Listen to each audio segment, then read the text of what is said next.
Gmail or Google Sheets? So we've got both. Oh, we go either way. So how about this? What we'll do is we'll work a little bit in both, if you guys like that idea. Does that sound good, Bill?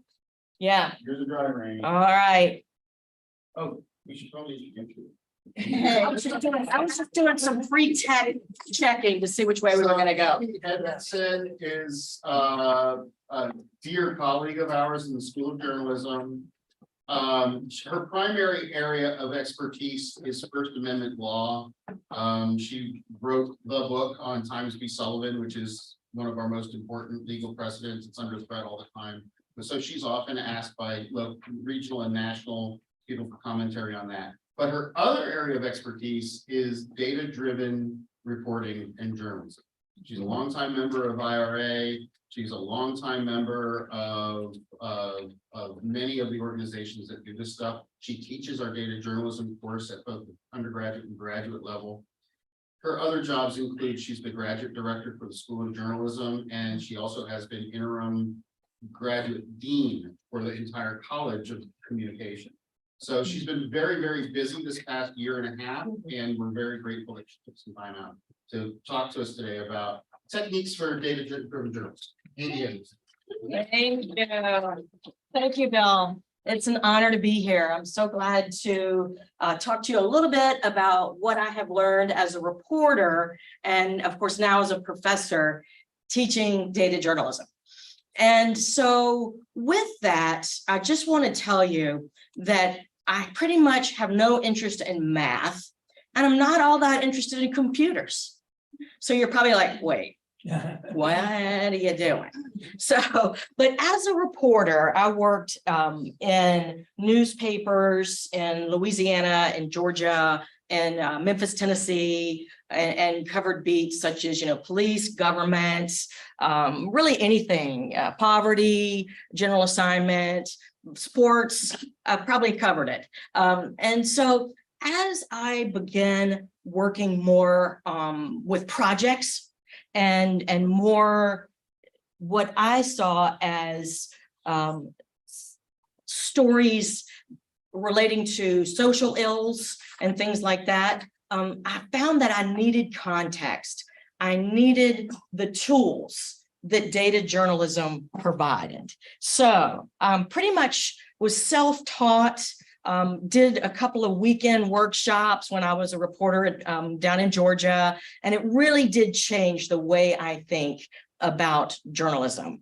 And so we used to think, oh, it takes all this time to do data-driven projects. How am I going to have time for that? So we're going to talk about how to find data quickly, how to use this in daily stories, how to possibly employ these techniques and maybe some more long-term stuff, and just get into what we call a data state of mind.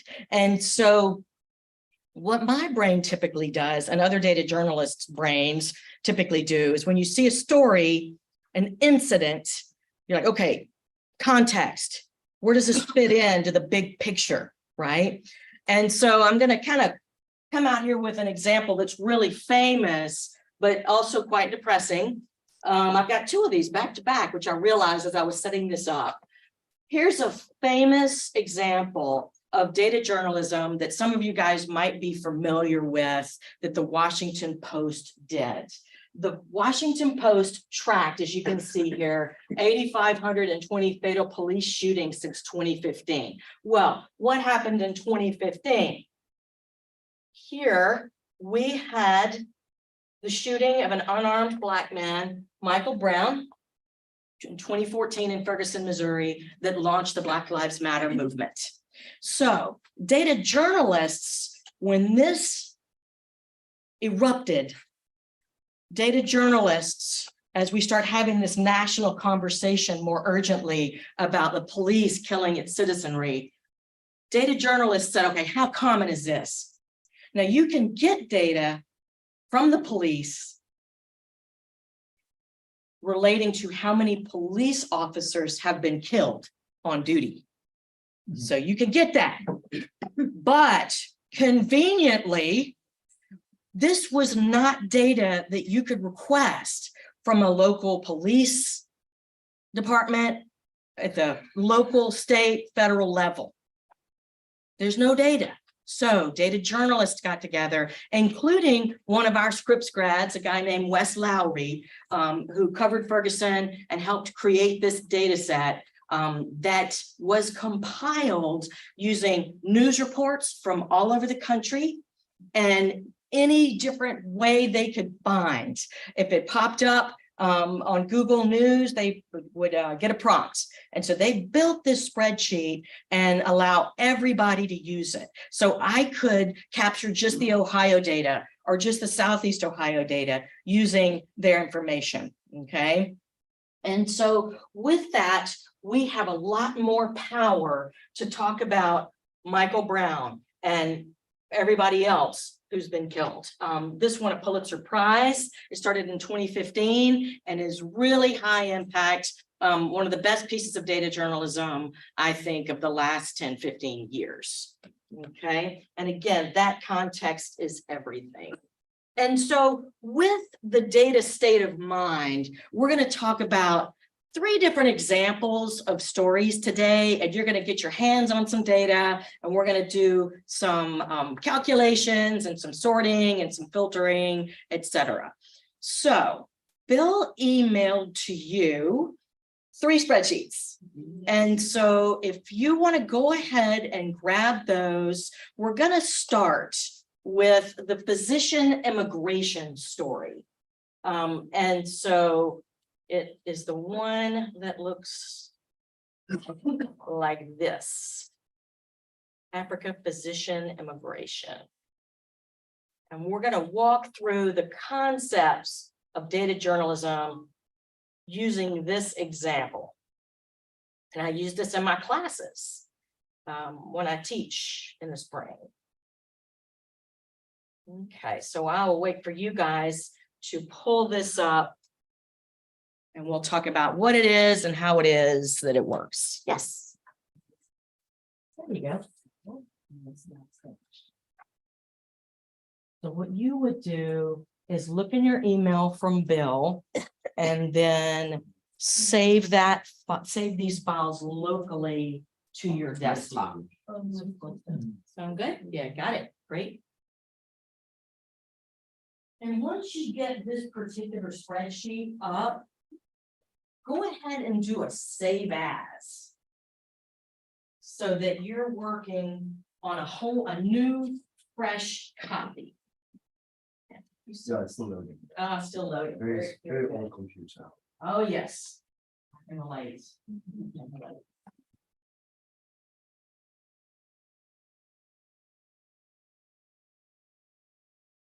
Yeah, looking for your email from Bill. Oh, did you send that? Yes. I think you said this morning at the crack of dawn, right, Bill? Yeah. Yeah.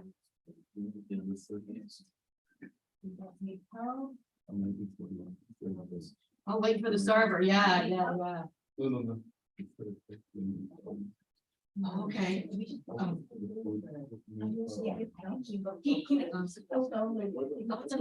Yeah. That's an email. Yeah. Oh, saving it as. Oh, you're way ahead of me. Okay, hold on. Yeah. Okay, so what are we saving it as?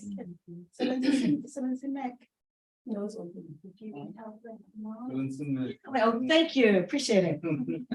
So once you get this up, what I always do when I save is I'll just go to save as, and I just put my initials. I do an underscore and my initials, Amy Edmondson. That way I know I'm not working in the original spreadsheet. So if I mess something up, I've still got my good data because I will mess something up.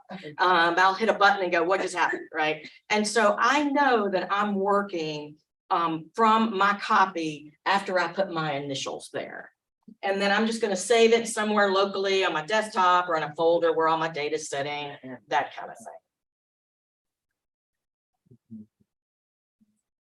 And I like to kind of prowl around and make sure we never leave anybody behind, because sometimes somebody might go, oh, she just got a step ahead. Oh, I'm panicking. Yeah. If that happens, raise your hand and go, slow down. All right. And the other thing is because most of you have somebody next to you, as we go through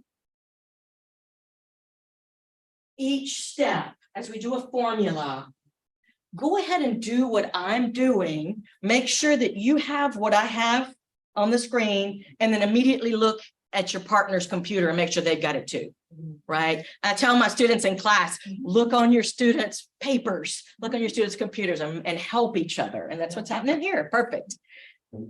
Perfect. And I also joke to my students using, we're like the Marine Corps, we never leave a soldier behind, right? It's like, we're never gonna leave you two or three steps behind. So you're good. Get an email there. You were already way ahead of me. You're good.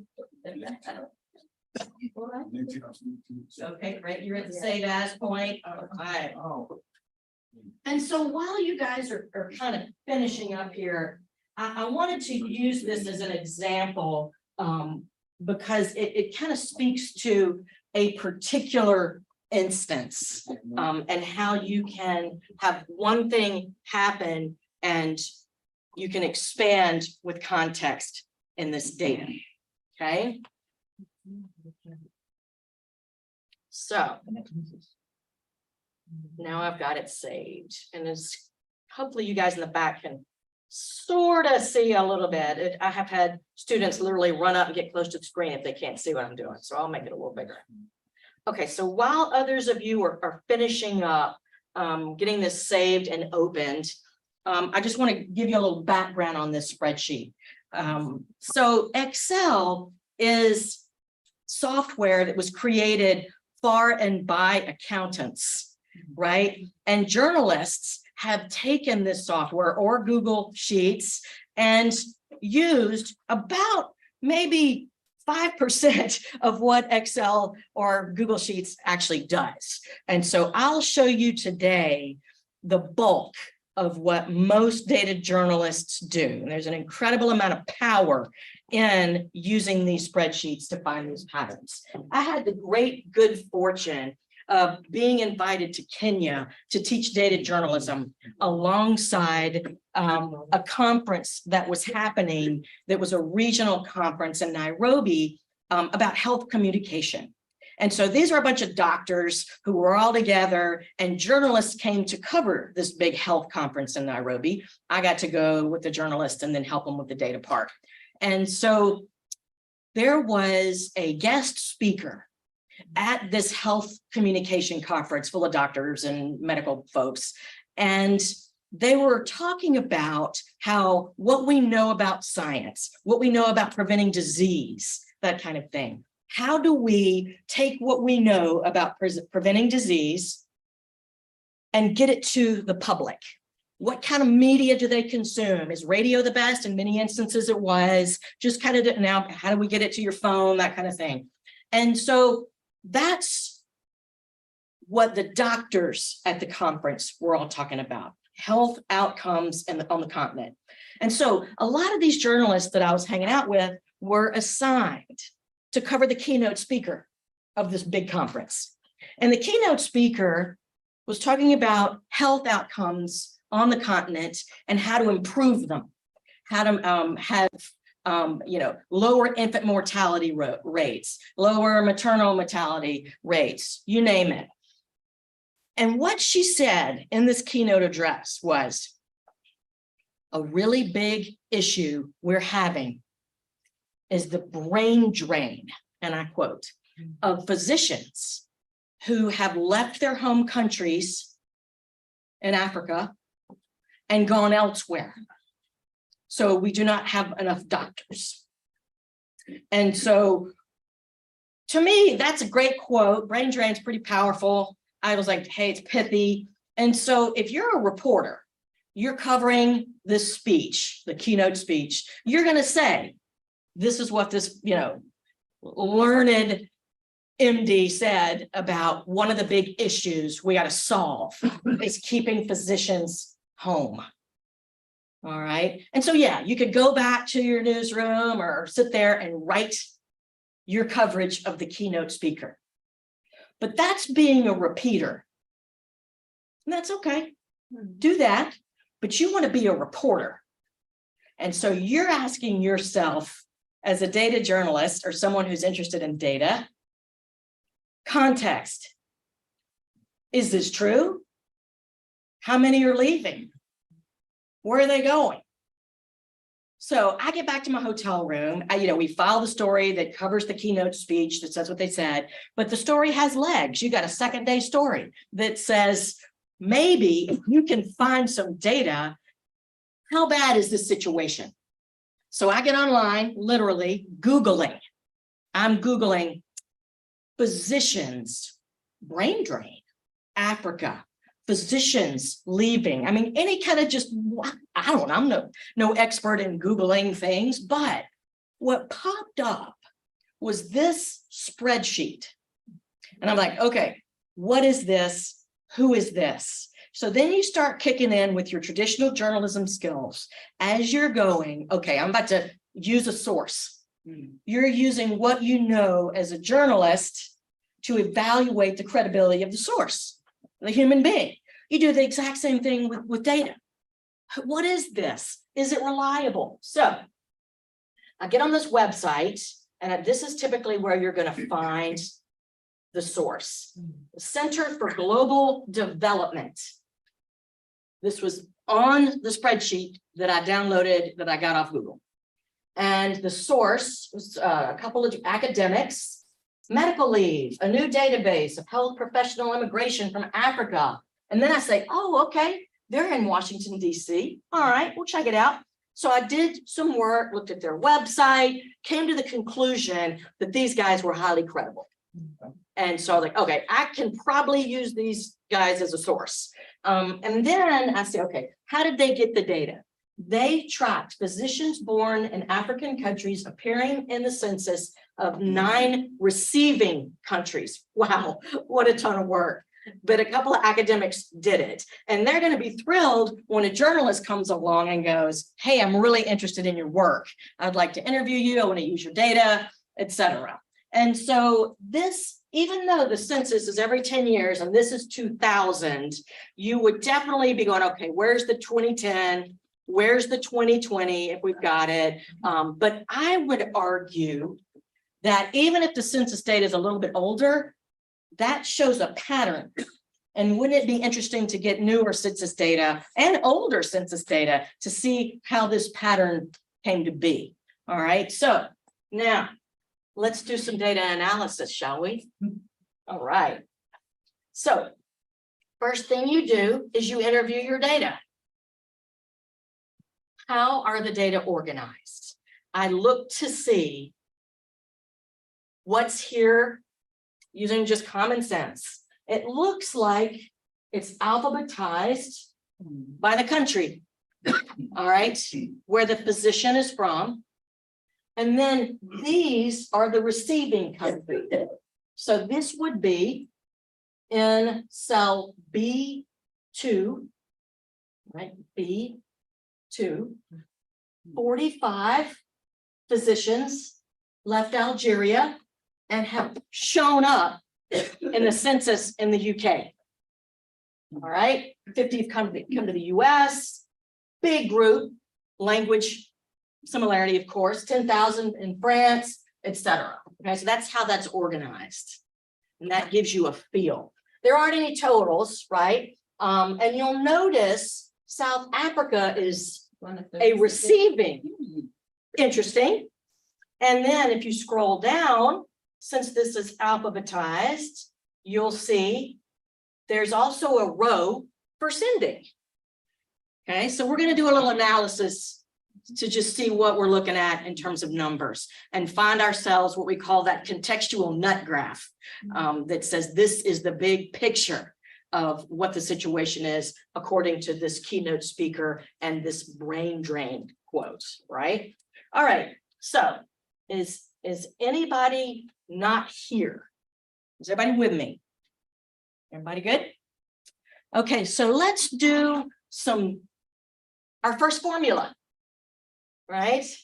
So what we're going to do is, and you'll come along with me, please, is put your cursor in the cell address K1. Yeah.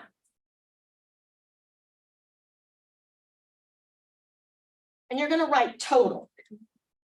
Make yourself a new column and hit enter.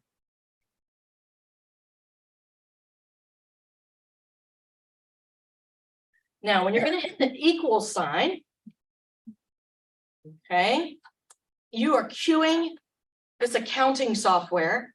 We're about to start doing some really elementary math. We're going to sum, right? We're just going to do a total. So we're going to go by address. First thing we're going to do is calculate horizontally on the row by cell address, B2, all the way to J2, so that we will know what's going on just in Algeria for now, okay?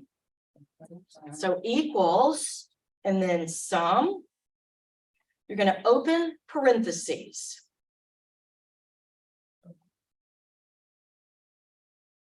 Okay. Then you're going to go by cell address, as I mentioned before, which is B2. Right. And you can see it highlighted itself, so you can check your work, make sure you grab the right cell. Right. And then range is a colon. So range colon to J2. And it very kindly highlights before you hit enter, just to make sure you grab the right thing, right? Just to make sure you grab the right thing. Close parens. Okay, so there's your formula. It's also really tiny, but you can see it in the function bar right here. Oh, yes. All right, and I'm going to go ahead and see if it works. It did. Okay, so go ahead, and even though you hit return and it went down to K3, which you can also tell because it tells you where your cursor is sitting. Go ahead and go back up to K2 and rest a minute. So this is what we, yeah. Okay.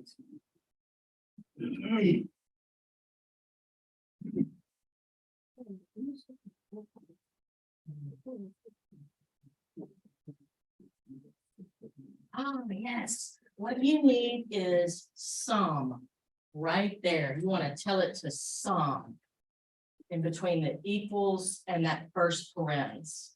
First parenthesis.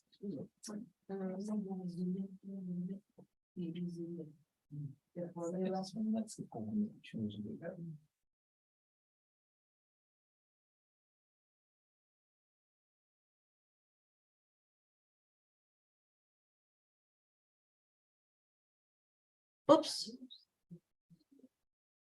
Forgot how to zoom. Just double tap on your little, zoom in. Uh-oh. Just double tap on your trackpad. which is- Oh, okay. Hold on. I'll fix my formula. No, it's not, doesn't work that way. Okay. Hold on. Sure. Amy and I are old friends. We are. Okay, here we go. Oh, just double. Oh, there we go. And that'll zoom in, and then double tap to zoom back out. Okay. You could alternately, you could take the view tab. Oh, this, okay, the this view did tab the, on top Yeah. this did the magnification. can also zoom in for you. Yeah, that's usually how I do it. That is always how I do it, to be honest with you. And so I can go back that way. That's easier. Yeah, I think you have to place the cursor on K2 first. Yes, we can see the, yeah. All right. No, this is good. Whenever I teach a session, I always learn something new without fail. So you could see another way to do it would be Yeah. bigger, and then I could just, when I'm doing the formula, go. Yeah, Toggle it left or right. Yeah. Okay, so is anybody not here? If you need help, holler and we'll come. Right. All right. Oh, you're close. Okay. Let me, do you mind? Okay, great. All right. Here. Get used to your computer here. Here we go. Let's see. Let me get you to delete that. Okay, here we go. All right. One more time. One more time. There we go. Okay. Equals.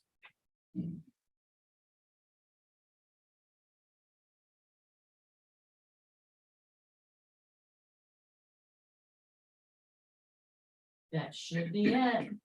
Yay. Okay. And so then when you put your cursor back on it, you can see the formula right there. Yeah. All right. Anybody else need anything?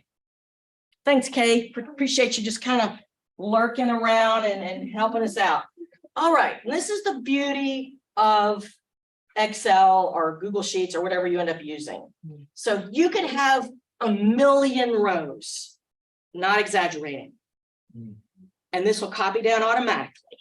So once you get to this point where you've done the first formula, notice I've got what we call in scientific circles, a big fat white cross. Now, hover bottom right till it turns into a little skinny cross. Yeah. Double click. It's going to copy the formula all the way down. Ta-da! Yeah. How cool is that? Usually I get a and we've got smaller spreadsheets. It's better to work when you're getting used to data journalism with smaller data sets, but that same thing would happen just as fast if you had 100,000 rows. Okay, so that's kind of cool. Double click, no need to drag. All right, everybody with me? Yes. Okay, so typically after we do a calculation like this, we'll sort, because journalism is a business of extremes, the highest, the lowest, the biggest, the smallest, right? So. Hey, Amy, we've got a roadblock back here. Oh, okay. But Simon and Peter get caught up. All right. Yeah. Again, never leave a man or a woman behind. It's true. It's true. And look on each other's computers. Make sure the other one has what you have. So good. All right. You've learned something today. My work is done. Okay, let's go get coffee. Oh yeah, and this is a calculator, but on steroids. It's a beast of a calculator. Okay, so you'll now want to go under data, the data tab up here. You can see that. Bunch of different ways to sort, but I'm just going to show you this. I am under the data tab. Okay. And notice that my cursor is sitting in column K. You know that obviously because it's here and this is highlighted. So we're going to sort high to low to see which country in Africa has this biggest brain drain that we've been hearing about, right? So we'll go and you can kind of hover in the middle here and sort, and it'll tell you A to Z is smallest to largest, Z to A is largest to smallest. That's what we want to do. Either's fine, but let's go largest to smallest. And so you have sorted. And South Africa pops up where? You got it, popped up second. So wow, your news value just went up because of where you're from if you're covering this health conference in Nairobi, right? Oh yes.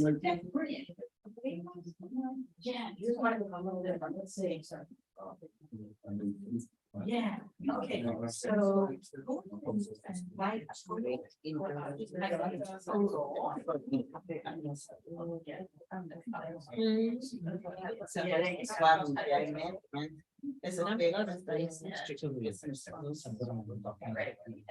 Now, go to the data tab. This is my newspaper. Right. Selected name.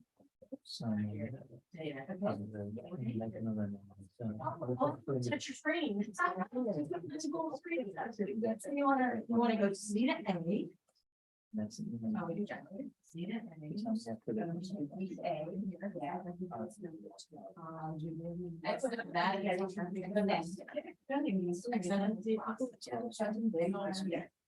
You got it. You bet, you bet. We can share. Yes, data. Right here, C to A. C to A.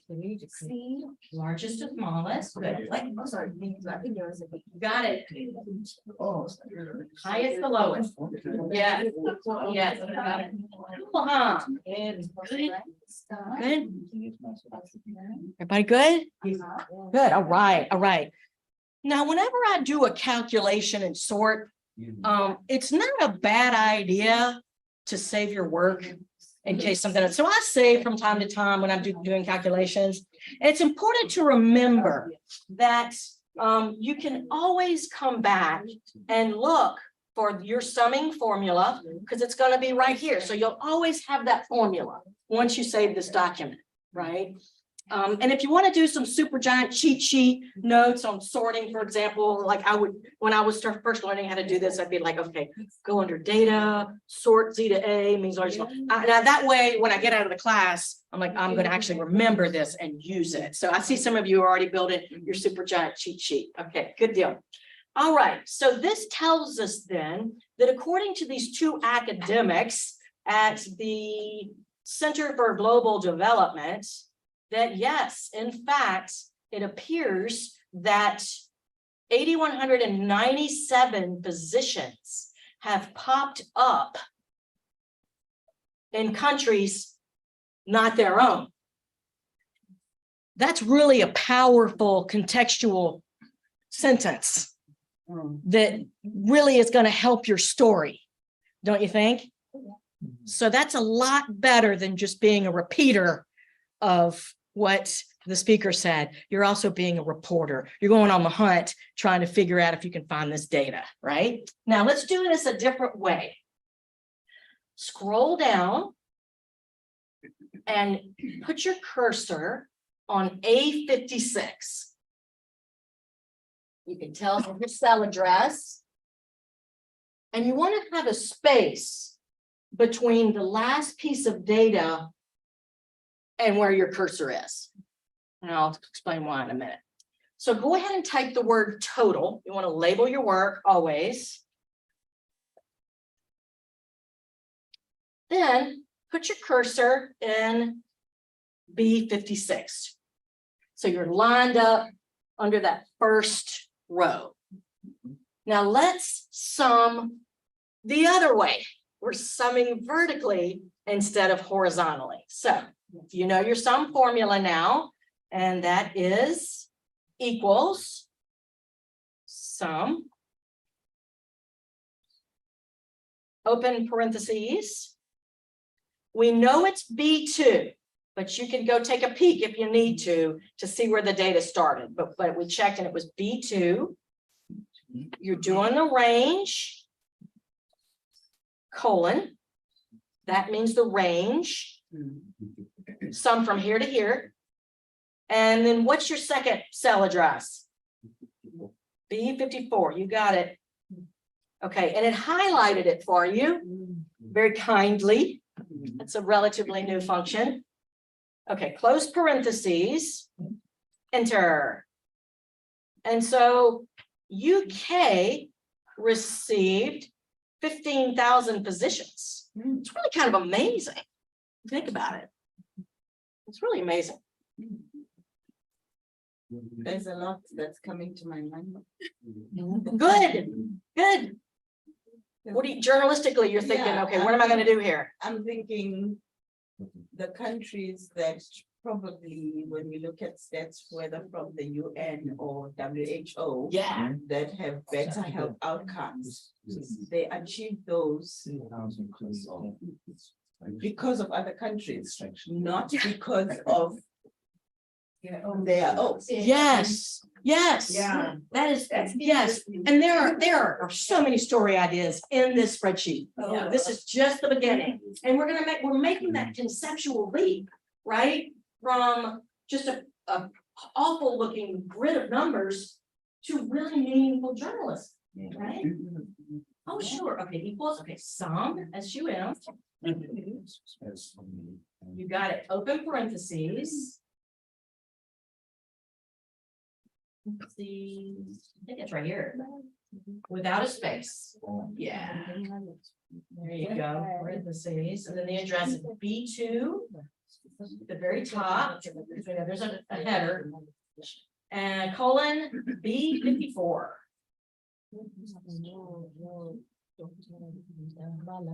You're getting there. You're getting there. Good. Make sure that your partner, the person next to you, has the same thing. Okay. You're good. You're good. Okay. You're good. Great. Good. All right. Oh, you're already way ahead of me. Okay, I'll catch up with you. Okay. Okay, for those of you, a couple of you are still making sure the formula's right. Now, big fat white cross turns into a little skinny black cross, that other technical term I was telling you about. And click and drag. That double click function, I haven't gotten to work horizontally. Release. Okay. And so what you're going to see here is the total of the totals. And for those of you who are this far, how many positions are popping up in places? 65,700. Yeah, that's a thing. That's a thing. That's a story. Now, it is important to note, however, that South Africa is in one of these. So you wouldn't be able to write that that these positions have all obviously left the continent. I mean, you could certainly delete column J and are not included in your calculations. And if you wanted to say that, but what we're saying is that countries are experiencing this brain drain indeed. And for you guys, I think if you're reporting, even if you are at this conference, this is what you're reporting, I think, that 8,100 have left and have gone somewhere else. That's incredibly powerful. It really is. So if we were to report this story out, so day one, you covered the conference and the keynote speaker. Day two, you got lucky, found some data. We're able to do a contextual data on the numbers. Now, what's the traditional shoe leather reporting beyond this data set? Where do you go from this data set in your journalism to report out this story? I'll try and find some of the people who've left. Yeah. I'll try and understand the issues, why they left. Yeah. And also the bilateral relations, because in fact, yesterday, one of the leading stories on BBC was the fact that they're saying that there are too many Ghanaian nurses in the UK, and they're saying there was meant to be some moratorium after COVID on exporting nurses, and they were talking about how Ghana is suffering. It's a big story and continues to be a big story. Yeah, yeah, for sure. Any other thoughts on how else you'd report this out besides talking to people who maybe decided to stay and those who decided to leave? Why did you stay? Why did you leave? Yes. I perhaps scrape the web to see if there's any shortages in the receiving countries for specific kind of physicians, or if there's perhaps a kind of deterioration of quality of education within that kind of particular reports that are out there. Yeah. As a starting point to see if there's a problem from the receiving countries. Absolutely. So maybe some of these receiving countries have been recruiting because they've had shortages or something like that. So a lot of different ways to go about it. I've seen this reported out where the journalist, when we were working on this in Kenya, went to the local medical school in Nairobi and said, could you find me one of your grads who stayed? because you got to find the people. That can be really hard. Can you find me one of your grads that have left? And they want to help you because they're saying, yeah, we got a brain drain. And yes, talk to somebody about why they stayed. And so that story said, I want to help my countrymen. This is where I'm from. This is where I want to stay, et cetera. I want to make a difference. And then they found somebody who had left and gone to New York City and did that interview. And it was the equipment, the tech. I wanted to learn some different specialized stuff. I got recruited, all that kind of stuff. So then you got the two reasons. I think that's a really nice way to report that out. Then you could take it a step further, perhaps, and talk to these the medical school leadership, other leaders in this field and go, okay, have you ever thought of, or is there any program in existence that says, if we educate you at the med school here in Nairobi, you got to stay for 5 years. If you get financial aid, you got to agree to sign on and help us here. Then you can leave. I mean, I know some of those things are in existence, but that's public policy that you guys could then help drive if you're so inclined, at least stay up with it and find out if there are any incentive programs to stop this quote unquote brain drain. So yeah, so that's one of my favorite examples that really show how you can report out something like, and if you were to do the totals, again, it is powerful. All right, so go ahead and save this and we'll close this out and look at a different example.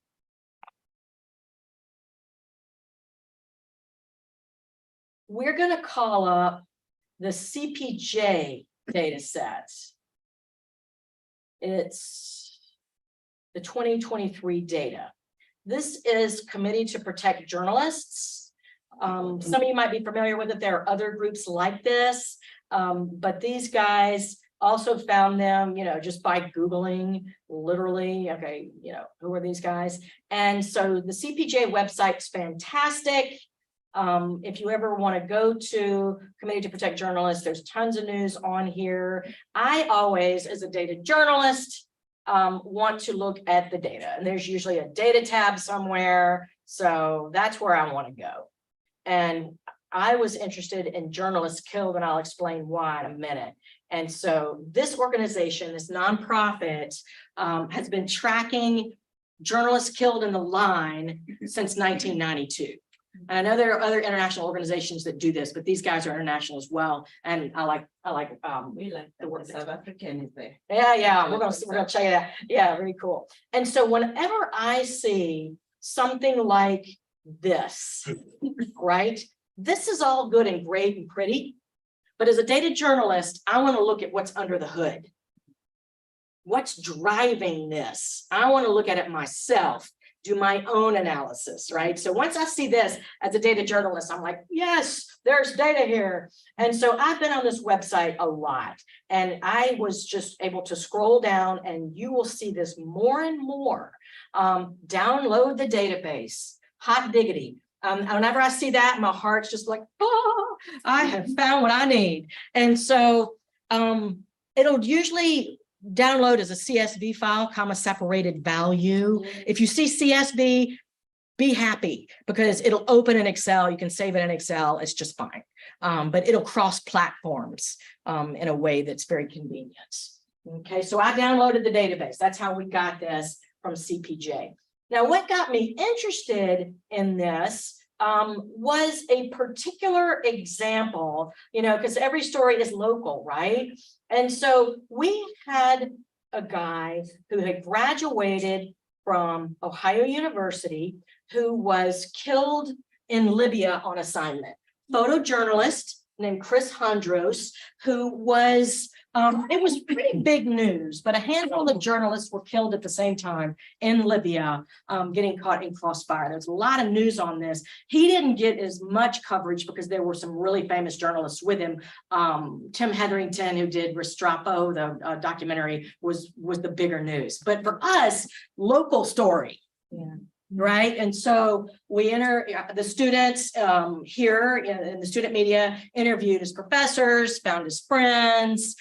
He'd been graduated for a little while, like a couple of years, and was scheduled to be back in Athens like 3 weeks after he died. So it was really brought home that we had lost, a fellow community member. If you ever have a chance, I meant to bring my coffee table book. This was a coffee table book, fancy picture book, but that's quite stunning. And I meant to bring mine from home and then I forgot. But anyway, if you ever do, it's probably available in the library. You can see the work that was published after his death. So anyway, I wanted to know how common is a death like this? CPJ tracks it. Why don't we look and see how many South African journalists have been killed? Okay, how common this is. So let's do a little bit of work here. So have you had a chance to download and save as? Everybody with me? I mean, my data appears. It appears a little bit funny. That appears funny. I think it's corrupted. I think That's interesting. the columns haven't separated. Ah. Yeah. You know what let's see if this will work. This may not work, Yeah. but I'm gonna see if we can make it work. There's a function called, Is that the CSV I think? I was just talking about how handy CSVs are. I can easily send the, let me just send. Okay. Okay. do a And I'm gonna see about, text to column separation. yes, there you go. Text to columns is where I was heading. If you highlight the whole thing Yeah. and click text to columns under the data tab, see if it works. Yeah. Because usually a CSV will open in Excel very easily. So it's proven me wrong. Did it work? Not yet. Oh, okay. All right. It's coming up saying, can only convert one column at a But you can time. just select. Oh, one that's a column. pain. Okay. Select column only, Okay. Hold on, I'm on it. Okay, Bill's gonna resend. and then. Just as these I was are- bragging about CSVs being very compatible.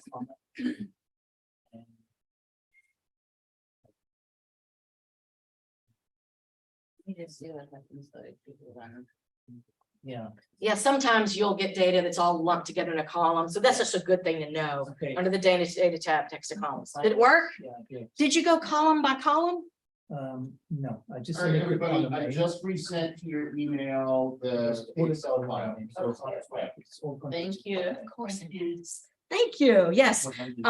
So you just. Alert data journalist at the front. If you did you highlight just column A? So all the data just landed in column A. So if you were to highlight just column A and then go data, and here's text to columns right here, it'll work. Or you can grab what Bill emailed and use that. Do you show us how you take a mush and turn it into columns? So you. Yes. So that's the whole thing. Well, yeah, it's just in column A. That's true. If it lands in Excel, it's of course just gonna be in column A, if it makes sense. Yeah. So that's a wonderful thing to try first. If you find that you get a mismatch. Good thing to know anyway. Right? You in Excel? Oh, you're in the, oh, that's right. Okay, so. You could just save as here. Okay.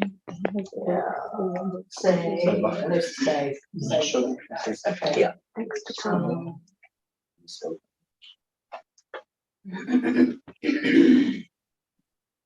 Okay, maybe then open that up. Is that what you're doing? Yeah, just column A. We'll get there. And while if you're waiting, you can go ahead and start what we call interviewing your data. But these are all comma separated. Oh. Okay, then go to next. Go to finish. So give you. Good. So, Dr. Edmondson, so I think like the question is after you click text to column, which are the ones that you click on? Ah, yeah. So, there are a couple. Ah, there you go. Oh, You got it. Working the problem. Kind of fun, huh? Yeah. And when you click through, you can see it's gonna, the tabs are there. Yeah.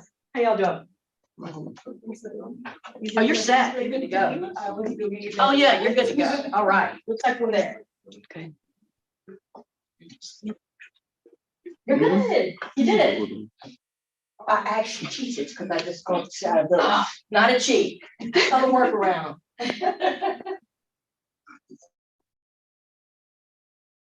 So while we're finishing up, getting one more person formatted. So every row, as you can see, is a journalist that's been killed in the line. And it's only broken out by year, not by date, specific date. And that's okay. We can work with that. Each case has been investigated. Sometimes it'll say confirmed or unconfirmed, but most of these are confirmed. As you'll see, you got the full name. If they know primarily where the person is from, some people, of course, have dual or what have you citizenships. That's what that's for. Gender, there's some missing data here. There's a little bit of investigative work here with the URLs. Media worker would be somebody who is supporting a journalist, whether it is somebody who is a translator or working equipment or something who was with the journalist. Okay, that's what that is. All right. How they died, type of death, so murder, crossfire, that's dangerous assignment, stuff like that. Status is whether they were killed or missing, were they freelancer or staff, where specifically did they work? Incredible amount of information in these rows. Notice also that this is text data, not numbers, right? So that's a big conceptual leap. Now we're going to be analyzing text instead of numbers, okay, which is something I want to make sure you got a taste of a little bit of everything. So where were they when they were killed? Column T. Okay, not to be confused with where they're from, both really interesting. But what we can do with some questions that come up, that's going to be one of the big questions. When we start asking it things, it's like maybe where's the most dangerous country, you know, something like that, right? So was it local or was the journalist local or foreign? Oh, okay. Source of fire is super interesting. Military officials, political group, sometimes they don't know. Motive confirmed or not. Was the person held accountable? Who killed them? And there's a bunch of other stuff. So anyway, this gives you a feel for what this data set looks like. That's what we call interviewing our data. What do the columns mean? What do the rows mean? If you don't know, contact CPJ and go, what does this mean? Sometimes there's a key. It's called a record layout, and you can find what columns mean. And I've just worked a lot with this data, and in the interest of time, I'm just telling you what they mean. But a lot of times it's pretty self-explanatory. Okay, everybody good? Yeah. Everybody with me? All right. I still have a problem with that. Okay, we'll go ahead and move, but you can watch here. But I'll also help you as needed. Glad to. So, what kinds of things do you want to know? Somebody's been killed, and it's a local story, community story. What do you want to know from this? How many of this are from the same country? How many from the same country? Yes. Yeah. How common is this? How many is in Yeah. the country? Yeah, absolutely.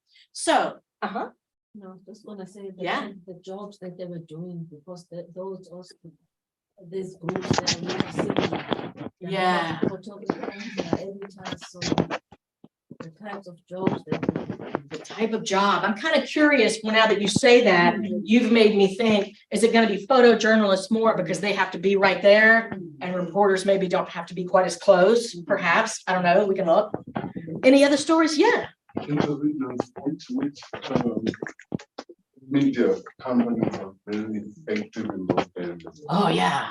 Yeah, that's cool. Who's there? Are they freelancing? Are they bringing in teams of staffers? You bet. Yeah. Were they murders or were they crossfire? Yes. Yes. And our local story was Crossfire, dangerous assignment. But yeah, some of these are murders and, you know, we just had one in the States, a guy was murdered in Las Vegas. After doing a story about political corruption. So, I mean, it's happening everywhere. So let's see, first off, I'll make this just a smidge bigger here so you can see. So we have summed, we have sorted, and now we are going to filter. So we're going to filter the data to look to see how many journalists from South Africa have been killed according to this spreadsheet. All right. So we're going to go to primary nationality. That's where we're going to find where the individuals are from. Okay. And so what we're going to do first is if you look under the data tab, you see this in the kind of in the middle here, under the data tab, there's this funnel thing, and I have no idea why it's a funnel, but it is. So if you click on the funnel, oops. Okay, so I had my cursor, for some reason it wanted me to be in row 1, which I've never seen that. But click on the filter, and then did you see when that happened, the little arrows that pop down? That tells you, yes, indeed, you are in filter mode. So the filter's highlighted right here. And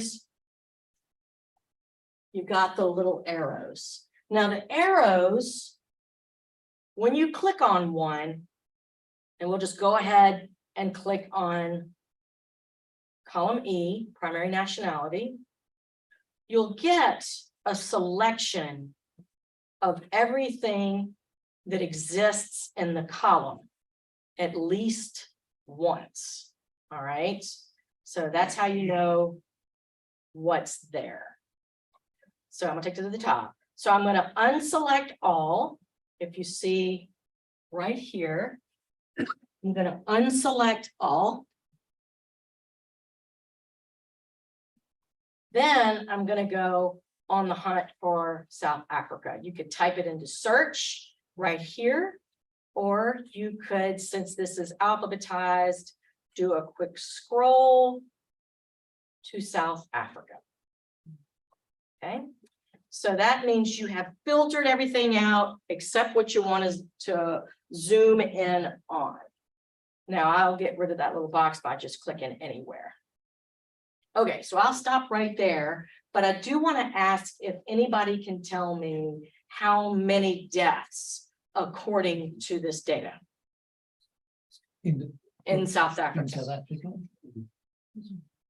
That would be.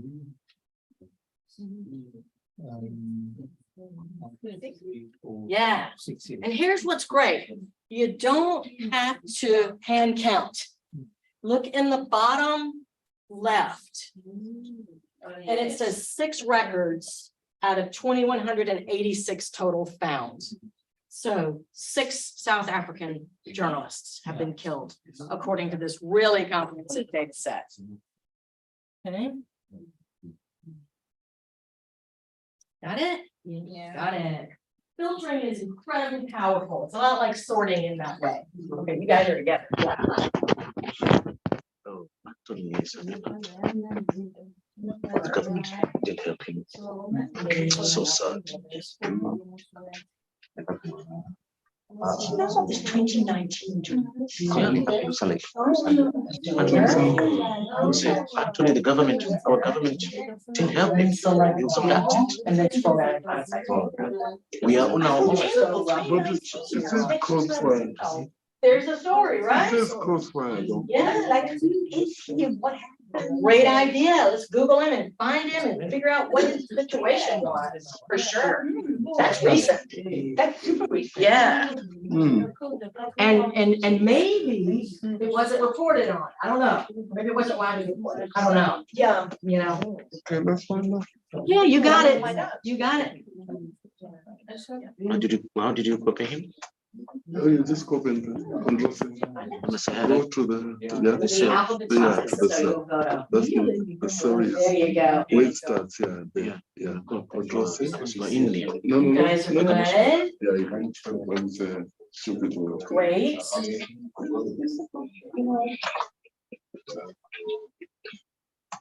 There you go. You're on the way. My city was put in May 2020. Blood on today. There it It's is. terrible. Yeah, okay. Oh, that's the other one.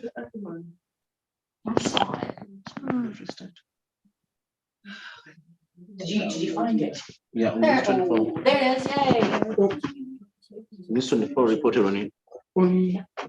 They labeled it as a culpable homicide. Imagine. Sorry, I won't be lurking over your shoulder and make you nervous. sorry, Let me know if you need help. so if you go to the story, it says he was found bludgeoned to death. How come here it's not saying not applicable? Interesting. So each That's case is amazing. is investigated. Yes. And NA would be, it does seem like not applicable. I'm wondering if maybe the investigators working for CPJ couldn't confirm it.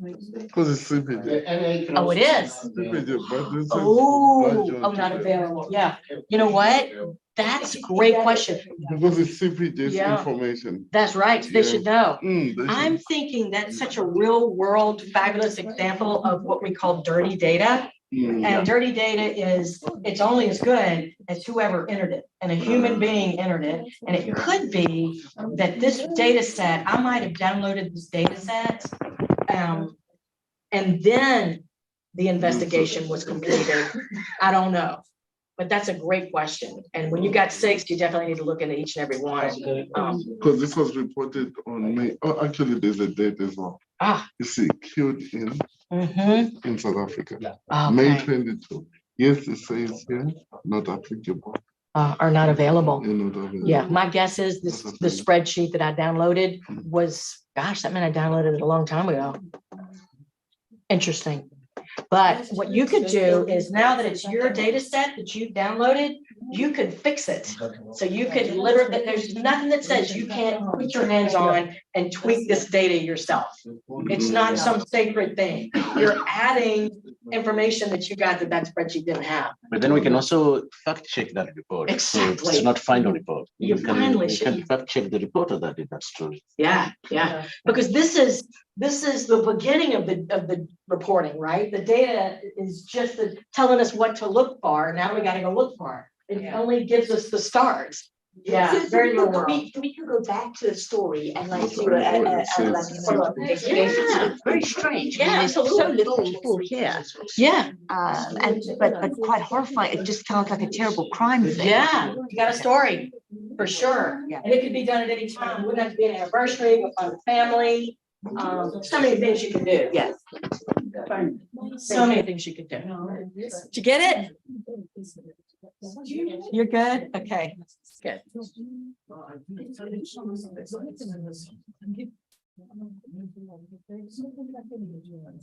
All right. So what we're gonna do is take a 10-minute break. 10-minute break. 15. A 10-minute break, give it to 10. And if you are having any questions or issues or anything, I'm glad to hang back and help you individually if you're having a problem with your data. And then we're also going to look at that third data set as well. So you can take a little break if you need to. All right. Holler if you need anything though. Sorry. Thank you.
easier to find data.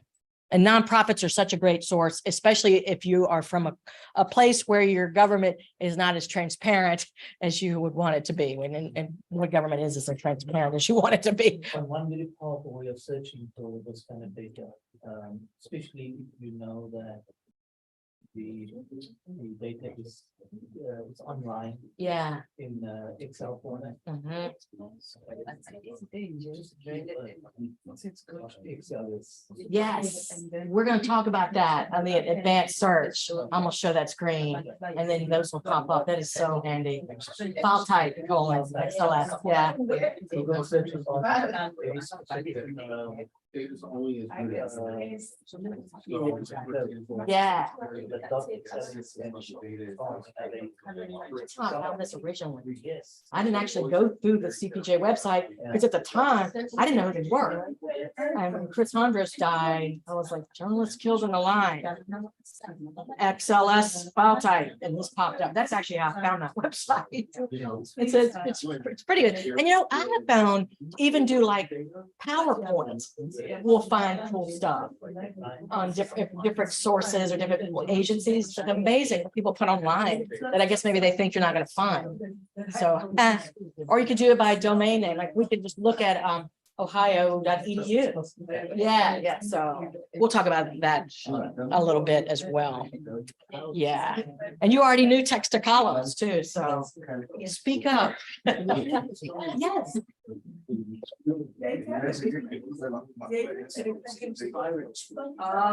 Right. We absolutely can. Okay, so let's get you into like that. That's on the web. Let's see, I'm gonna get you in Excel. Go back.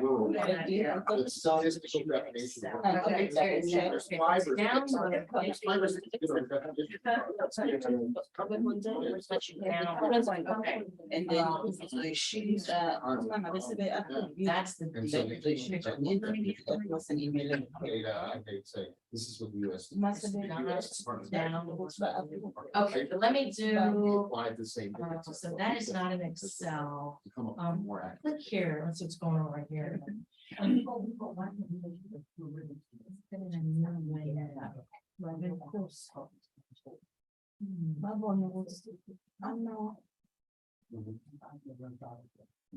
And it's an amazing, like, one database can give you 5-6 stories. Okay, let me ask you something. If you would minimize this whole window and let's move in a blank Excel. A blank Excel.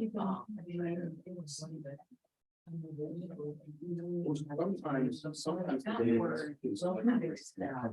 You're on PC. 2 or 3. Were you able to get into any of the other Excel sheets? Population size. They're the ones that get the attention, because that's where most of the people are. Yeah. So then we localize it by saying we don't have data for the province, but we do have data for one, for Lewis Park, right? It's like, I think this gives us a little glimpse of what's happening, and where most of the people are living. Yeah. And you do it. And I have, I'm sorry. I just need to.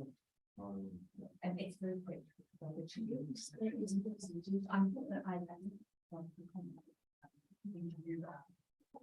No, that's the kind of stuff that we're looking for. You've done the presentation, MS. This is the time. to get to the next There's your Excel. doing this. Hey, under office. Well, I've got- Now, And for the complicated like your communication today is just like. Give this Only language one. has data before we built it, it looked complicated. So you can when the Excel on your life. Taking me to another level. So let me minimize. Look, you didn't travel 20 hours to go first the same. Yeah. That's a good.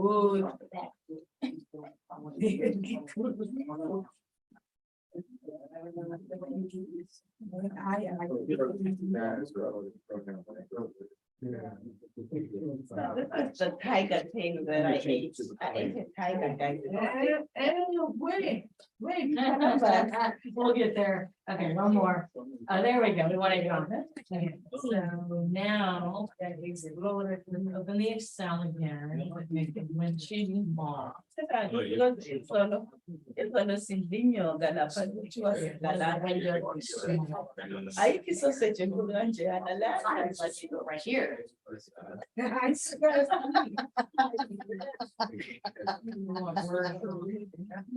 Like, yeah, like that, only one cell.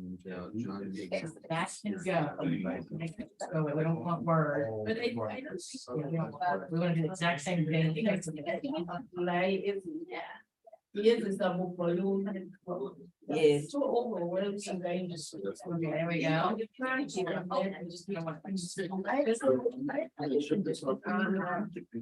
You guys speak of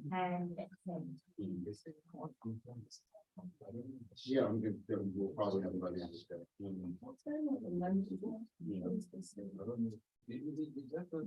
Another thought, go ahead and minimize it again and bring up where you have the data from Bill.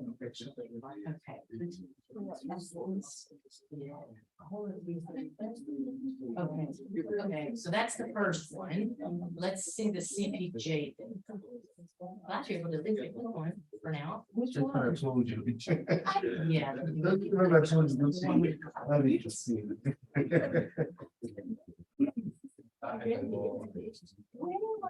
Yeah, I feel like you're having an issue with it now. This is. Okay. So. $170. Yeah. Yeah. Page layout, and then. No, you have Excel. You have an image. You got Word, you gotta say it. And you want to edit the image. Switch right over to the. Wait, which Yes. So. But this is signal, sir. Load. Oh, yeah. So stay on the banner up Yeah. top. It's free to update. One line that I did. Yeah. Yeah. Don't need to do all of the images. And Why? They would switch all this. Yes. It's your download just. And then you can back to that. Only 4. Which Adobe But I'll does. forward you the link. So- But that's a functionality that they have here. Again, it's a hundred. Maybe download it for all same sheet. No, I've got it. I'll go and look. I skimmed over. No, but I'm using. Sarah is. No, I'm using a one, Yeah, like, short that Good. Interesting. Don't open this website. Okay, and the second one, all right. Oh, no, there's the downloads. Yeah. Now go to the report. We're gonna get-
error is human, to correct is divine, right? Yeah, so.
In column A.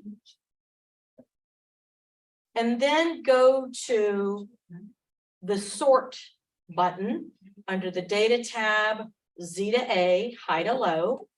So you sorted your data within that filter. That put that case that you guys were really interested in, that 2019 case, at the top. Now, you're probably thinking, well, why would you bother with that if you only have 6 items? You can just sort of eyeball it. But what if you had filtered and you had 50 items? It's really hard to eyeball 50, right? So you can sort within your filter. It's also important to know when you're in filter mode. So a few ways just to remind you, you know, because of the arrows, you know that you're filtered by also looking at this. The row would be 1, 2, 3, 4, 5, 6, right? But it went to 54 because that was the first South African, right? So the others are there. You just can't see them. All right. So if you had any numbers here and you did any math, the math would calculate the stuff that you can't see. So what you would do is carve out this data set and put it on a separate sheet. And we're going to talk a little bit about that in a bit. But I want to do a couple of the things first. It's in blue. You know, it's filtered. You know, that's item 4 on row 409, etc. You also know it's filtered bottom. We talked about this, but I don't think everybody was here yet. Bottom left, 6 out of 2,166. That's the other way you know it's filtered. So you don't have to be like hand counting or anything like that. You grab it. Okay. So you can go ahead and I put my cursor, and this is something that we do a lot. I'm going to copy just the filtered items and move them to that separate sheet. So my cursor has kind of turned into this little arrow thing, and I've highlighted And let me just show you how to do it first. What I want to copy. And then I did Command C for copy. And you know that it's in copy mode because we have what you call little marching ants. I always think of that. Somebody described that to me, it just stuck with me. So I copied Command C. Then I think the Windows is control. Control, okay, oh, yeah, that's right, yeah, thank you, Control. Keep me going.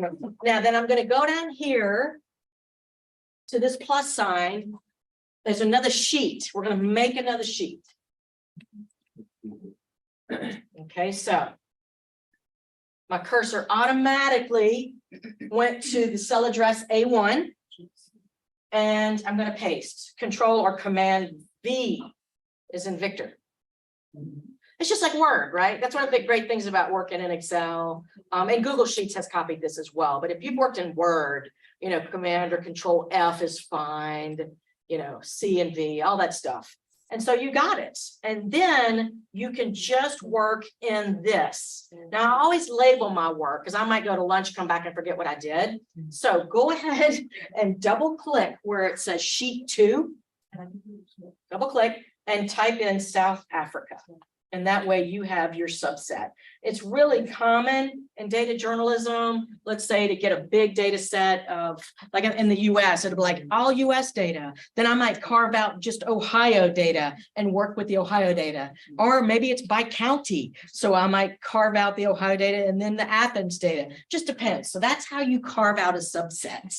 All right. And that's a very common thing to do. And so then you've got them, and you can have like, you know, a gazillion sheets all the way across. Wouldn't recommend that, but you can have a lot. Okay, so everybody good on that? Everybody okay? All right. So then we go back to the main sheets and we're going to take it out of filter mode. Okay, so go ahead and click on that funnel and you go back the way you were. Okay, don't know about the funnel, but that's what we got. And then again, South Africa is there, sorted most recent to least recent. You got it. And so because we did something kind of significant, you might do a save as, and you've got your work. Now, a couple of other cool things I wanted to show you that are really helpful when we're talking about summarizing data. So with your cursor anywhere in the data sets, we're going to go to Insert.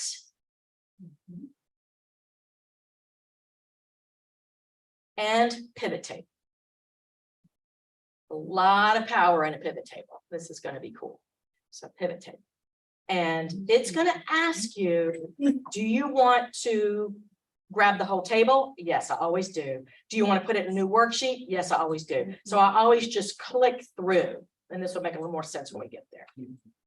So that takes you to something that looks like this. It's blank. And then you've got this sort of control over here. All right. Can we do that? Absolutely. Yes. So we're going to be back on the sheet. So here's our main sheet. So our cursor is just anywhere within our data. All right. It's going to be in any, and it'll know to grab the whole data set. So you're going to go to Insert, Pivot Table, far left. Pivot pops up, it's automatically going to default the way you want it. The table you're in, and you want a new worksheet rather than the existing worksheet. And that's what you get. And feel free to write yourself a note that goes, where's that again? Insert, far left, pivot table. Because I always forget stuff because I'm throwing a lot of new concepts at you.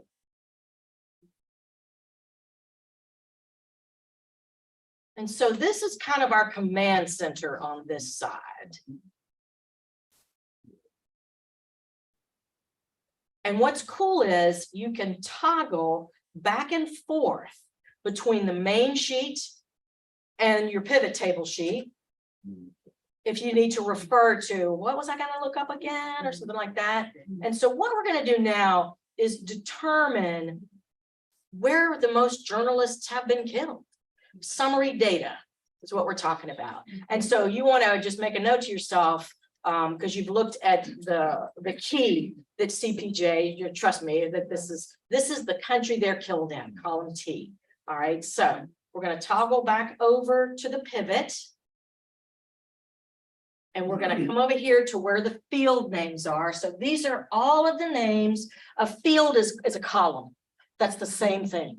So now we're gonna go on the hunt for the existing column name called country to look to see where people have been killed. Okay, I found it. So there it is. So what I'm gonna do, a couple different ways to do this, but I'm just gonna drag it and drop it into the rows. And so you're gonna visualize a completely new table. So which one did you select? It's gonna be country. That's the field or the column header that they died in. All right, so drag country down to rows and release. So you're creating a new table. Just looking at where the journalists were killed. All right, so here we go. Uh-huh. Good question. Is it the same as pivot charts? They got pivot chart. They got pivot chart. I'll come take a hunt. I'll come take a look. Okay, insert. Pivot. It is a pivot. Yes, it is the same thing. Okay, so there you are. And oh, isn't that interesting? Let me go back to your table.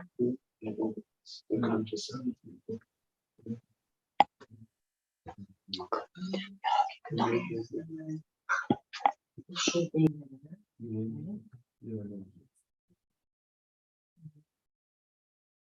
That is really weird. Never seen that before.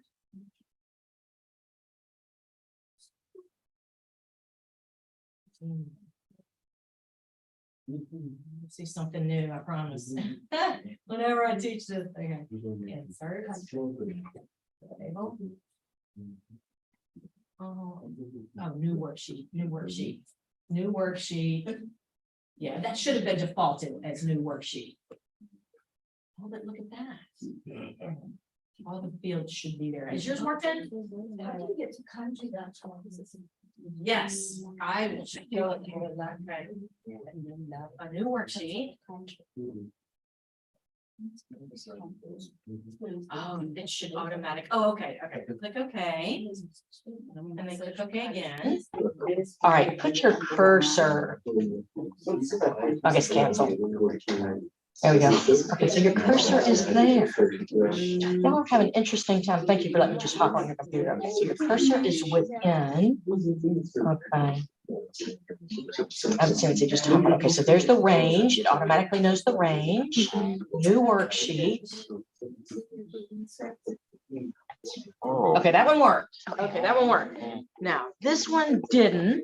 And I'm going to come over here and see if maybe I can't figure out why. Okay, new sheet. It's in here. All right, insert, pivot. Okay, selected the range, new worksheet.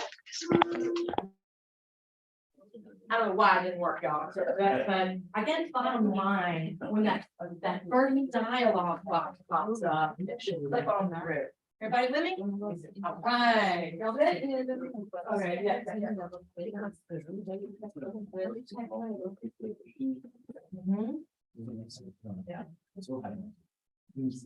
Okay, here's the thing. You don't want to highlight it.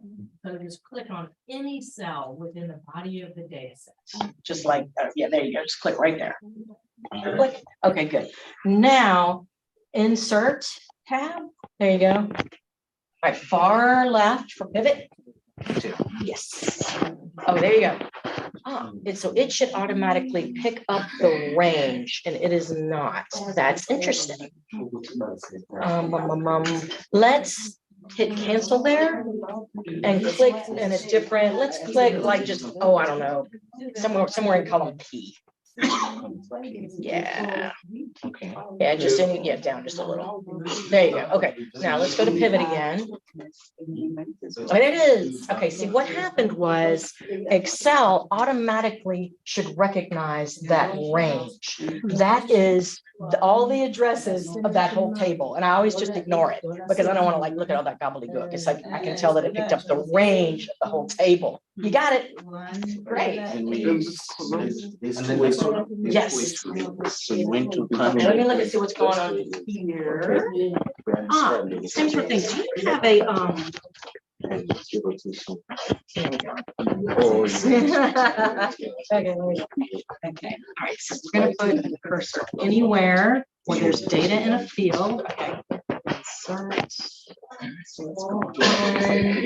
Notice the range, new worksheet. Okay. Okay, there they are. All right, now let me, yes, and I'm gonna show you how to get country of it. Hold, I'm gonna back it up just a smidge. All right, so everybody's there.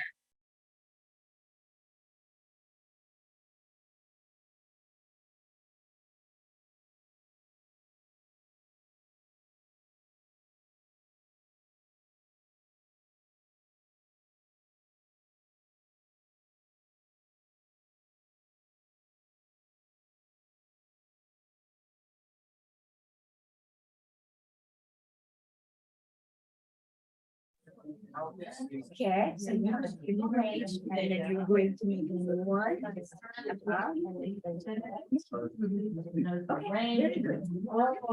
Okay, so later you will find country. It's there. It's good. You know, right here. Yeah, okay. Okay, so I'm gonna show you this real quick because I don't want to go too fast for y'all. Okay, this once you get that pivot table concept, you're gonna love what it can do. Okay, so we're starting fresh. We got our pivot table set up. We're gonna use the country because that's where they were killed. So we're gonna determine where have the journalists been killed most frequently. So all the fields are here. Scrolling down for that field name or column name called country. You see it? Everybody see country? All right. You're going to drag and drop it down to rows. Okay. Bottom left down there, drag and drop it to rows. Release, and it's popped up in alphabetical order. Yeah. So you're making a whole new table, right? Drag and drop doesn't work. Yes, drag and drop. Yeah. It doesn't work on most. It didn't work. You also might double click. Yeah, well, if you double click, it won't know where to go. I think you're gonna drag and drop. We double clicked this. Okay. Hey, did it go? Oh, cool. And did it pop up down here too? Yeah. Yes. Oh, good. Yeah. Double click work. Okay, good deal. Okay, now take country again. Drag it into values. And that is the count. All right, so they've counted the number of times the word, for example, Afghanistan appeared in that country column or field, right? I've lost the pivot. If you've lost the pivot table, it'll come back if you go over and click somewhere like under the row labels, it'll pop back up. You just happen to click like over here outside. Oh, very good. Yeah, I've done that before and I've been like, I lost my pivot table. Yeah. Bunch of different ways to sort this. But if your cursor's in column B and you go high to low, so I placed my cursor anywhere in column B and sorted high to low. That then pops up with the country where the most journalists have been killed. And what do you see? Yeah, so that kind of makes some sense given what's happening in Iraq between, since 1992. What's after that? Colombia. Philippines. I see Philippines. Okay, which I thought's kind of surprising. Yeah, and that's 156. So I was like, whoa, I kind of understood the Iraq, the Philippines. Interesting. The Philippines. I can see what's going on. Got 99 in Philippines. Really? Huh. I'll take a look at a minute. Followed by Syria, a war zone, so that makes sense. Mexico, Pakistan, Colombia, India, Somalia. Somalia, yeah. Now, as you're looking at what we call summary data, you can figure out, okay, there are a lot of places where it's pretty darn safe. And then there are places where you're thinking, okay, amazing. So you could save this pivot table and call it country killed. But this gives you that summary data idea. All right, let's do something else here, using a pivot table because practice is good. So as we come over here, what about looking at where they're from? So that would be primary nationality, right? So back over to the pivot table. To get out of this, you can just unclick country and it went away. Pivot table's gone. You could have saved it and labeled it and just created a whole new pivot table if you wanted. All right. But the nationality was called primary nationality, right?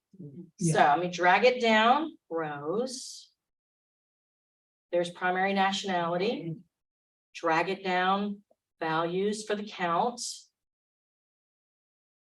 Sorting.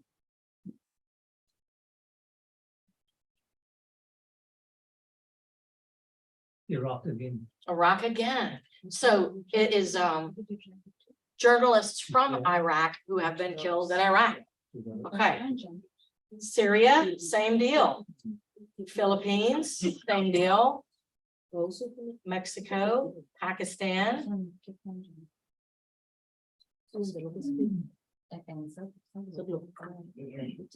US is higher than I would have expected. 21. Okay. So summary data can give you a really great picture of what we're talking about here. Okay, everybody with me? Any questions? The idea is to kind of do this a few times, kind of drill, drill, drill, right? Until you get real comfortable with the pivot table.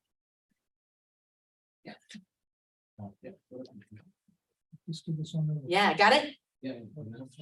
Oh, yes. Okay, yeah.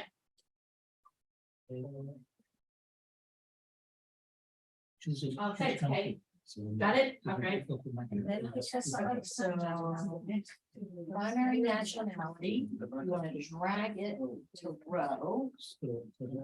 And you just drag and drop to row. There it is, all right? Then do it again, primary nationality, drag it down to values, and we're doing a count. Keep it down and Great. Okay, so you've got your table created. Then you put your cursor anywhere in column B. Yeah, just put it anywhere. Right here. All right, then you're going to sort highest to lowest. So data A. Largest to smallest. There you go. Nothing into that. you can do the same. Yeah. Keep it down and drag. Oh, it's there. Yeah. So you sorted high to low, but you just didn't see it. So now you got the highest at the top. Yeah, because right, we're a business of extremes. We want to know the worst, the least, the best. You need to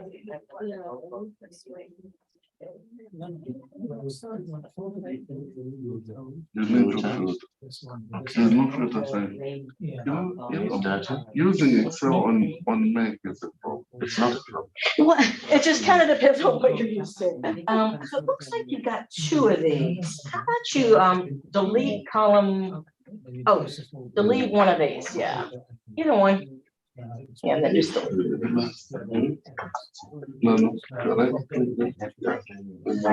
Hey, there we go. I know I show one. Okay, so cursor anywhere, sitting anywhere in B. There you go. All right, so there's sort. Oh, and there it went. Yay. The big thing is make sure your cursor is sitting in the column you want to sort, and then that thing will pop up. I think it might have been. Yeah, got it? That. I used to be kind of a diehard PC person when it came to data, but I'm kind of getting used to the Mac. Pros and cons to both, yes. Yeah. Okay, so rather than highlighting the whole column, just put your cursor anywhere in the column, just like on any cell, and just click. Like just right there. Okay, so it is in the column, and you can tell it's highlighted, and that tells it where you want to sort. Yeah. Z to A is high to low. Got it. Got it? Good, good. All right. Starting to kind of get the feel of this a little bit. And I'm gonna give you guys, I've got your emails since Bill copied me on the this morning's email. And if it's okay with them, I'll send you a bunch of resources and cheat sheets. And sometimes I literally have forgotten how to do something and I'll Google pivot tables in Excel, and I'll find some tutorial on YouTube or wherever and remind myself how to do stuff. So now that you've kind of got some of these primary concepts, right? You can then go, okay, how do I do a such and such? How do you sum or filter or sort? You'll have that at least kind of idea. This is what's possible, right? Okay, so to me, super cool. Pivot tables are fun. Practice, fiddle. Another thing, when you've got just two items, and this, for example, gender, to me was an interesting column. So go ahead now yourselves, I'm not going to do it, and tell me, using just the main sheet, this sheet, and you can do it however you want, whether it's a pivot table or using this sheet, but using this sheet would be easier. How many women? How many females have been killed? Not as many. Which column is? Yeah, so gender, so find the gender column and tell me, do a calculation or do something to tell me, because let's say a woman had been killed in your readership area. You definitely want to carve that out as a subset because that's unique. You're going to trust me, it's different. It's not as often. How many women? How many women in this data set? How many females? 116. 117? 17. 117? And how did you do it? I did a pivot. You did a pivot. You did a pivot. So you took that and you did the drag. I did a sort. And you did a sort. Okay. You did a sort. Any other way to do it? Anybody do it any other way? What about a filter? Yeah, you could do a filter. So notice there's usually like at least 3 different ways to do one thing, but there's usually more. And so because there's just 2 things and a blank, right? In this data set, to me, a filter would be 5. Let me get my filter in place. All right, so I put my cursor on the header. And I like this example too, because when you call up that filter, those are all your choices in existence. You can see we've got some blank data. It's also called dirty data, meaning it's incomplete. And so you just have to be aware when you're doing an analysis, you may want to ask yourself, well, gosh, how many of these are blank? So take that off, just do the blanks. And you can see that quite a few, 582, don't have anything in it. So that's just something to be aware of as a journalist, that the data, I mean, your reporting is only as good as that data, and the data is never perfect. Trust me, data is never perfect. So just you want to be aware of that. So how do you handle it? We can talk about how to handle it, but so I'm going to unselect all, do female, and I get to 117 out of 2186. And that's about 5%. So the data doesn't tell us why that is, but we have some ideas, right? You can do some reporting on that. All right. So Everybody with me? All right, lots of different ways to do a number of different things. Now, one thing that we were talking about at the break was how to find data sets. And that's something I want to talk about a little bit for just a second. So with this particular data set, I had not heard of the CPJ, the Committee to Protect Journalists, through its website. The first time I had heard of CPJ was when I was trying to figure out who keeps data on journalists killed. You know, this is years and years and years ago. And so I did a search looking for a spreadsheet. And so the way I did that was advanced search. Is anybody, are y'all pretty familiar? Do you ever do a Google advanced search? Well, this is a good thing. Okay, so what you can do you could literally Google advanced search and this will pop up, but it's google.com/advanced_search. Bunch of different ways to find Google advanced search, but if you Googled Google advanced search, click on it, it'll come up, but that's how you do it. I put in, I think, and it says, you know, this is sort of like the search bar at the top. And I will include this with my stuff so you can see this more closely in the material that I sent to you. And at this point, I did put Committee to Protect Journalists in, but I think at the time I was like, journalists killed on duty or something like that. Journalists killed. And then I also, and this is sort of the best part of that, file type is at the very bottom, Excel.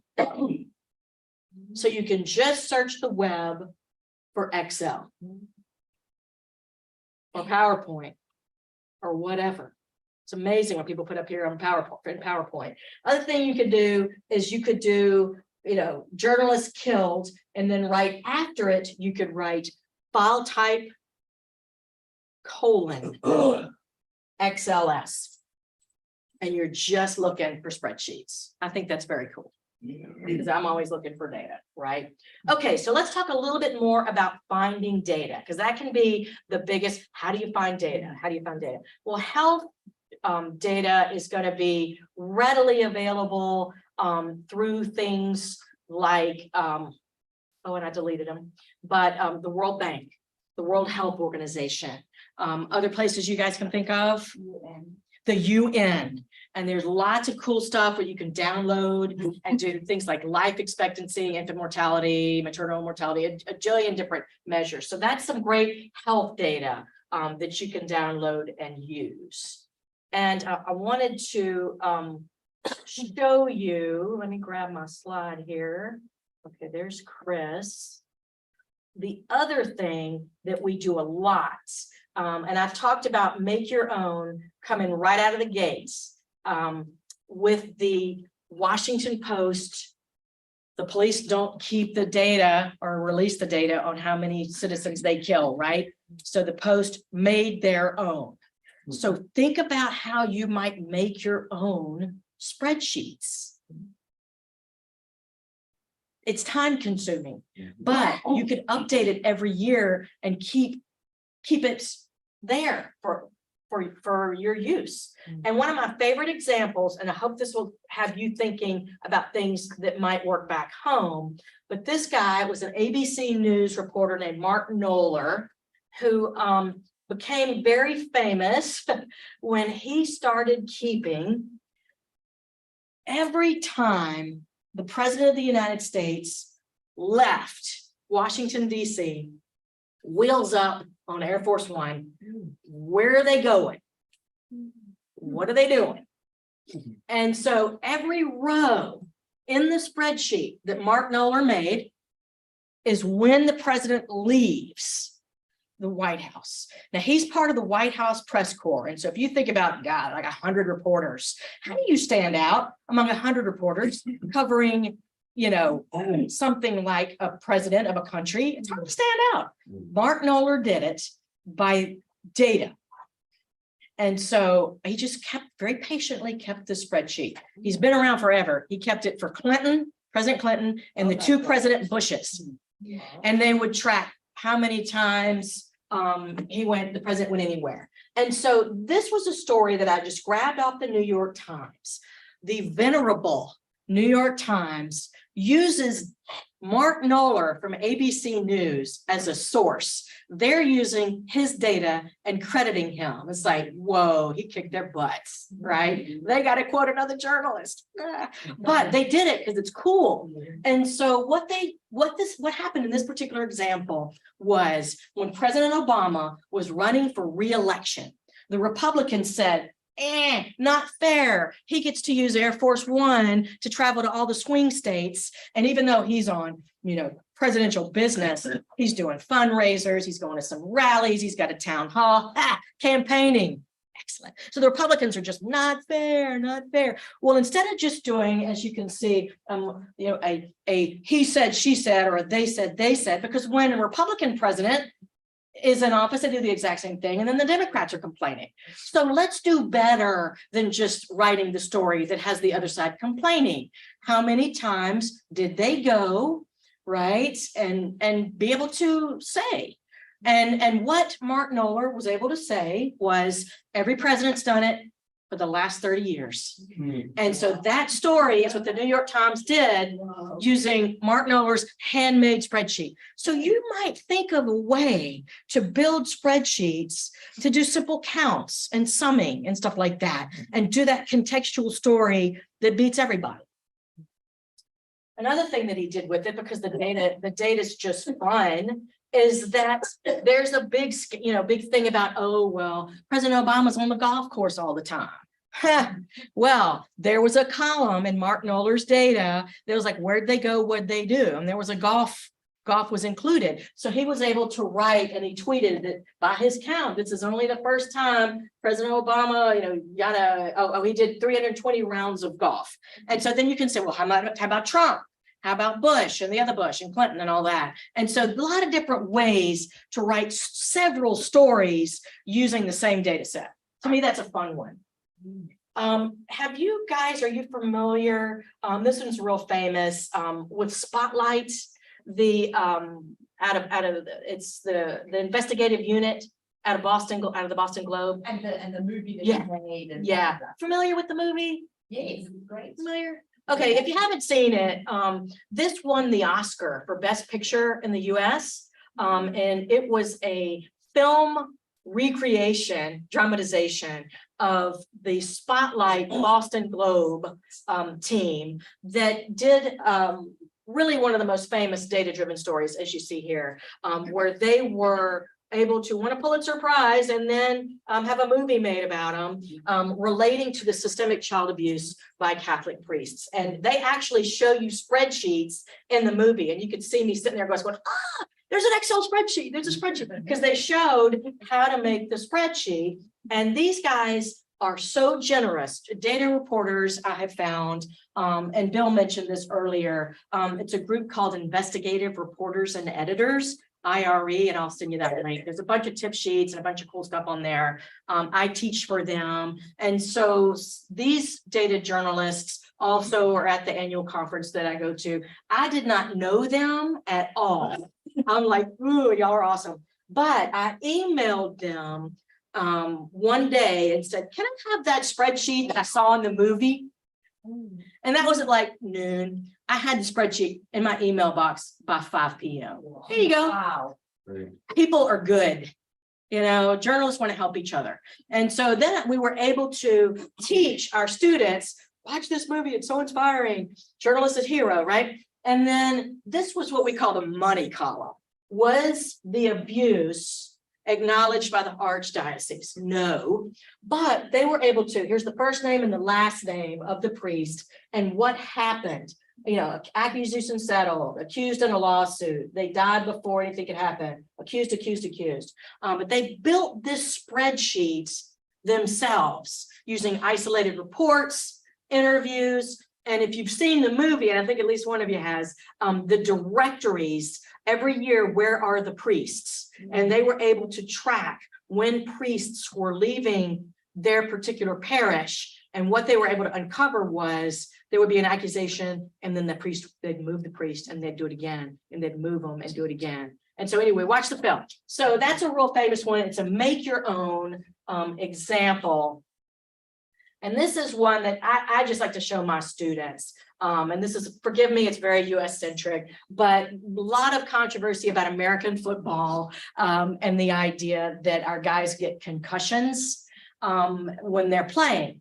And I wanted to show this to you, even though it's not as relatable, because it's a shining example of the NFL, the National Football League, a private entity, created a spreadsheet, sent it out and said, you know, this is where all the concussions were, not as many as we thought. Well, the New York Times said, wait a minute, we're going to go back and look at all the reports of all the, media reports, all the different, and compile this ourselves. And so just because an entity gives you a spreadsheet, check it.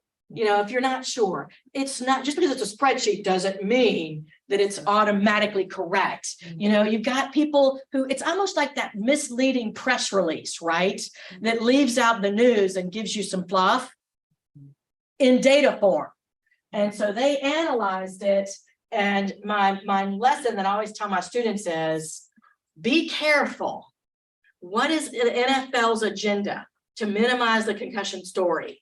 And it was just PR. That's all it was. Yes.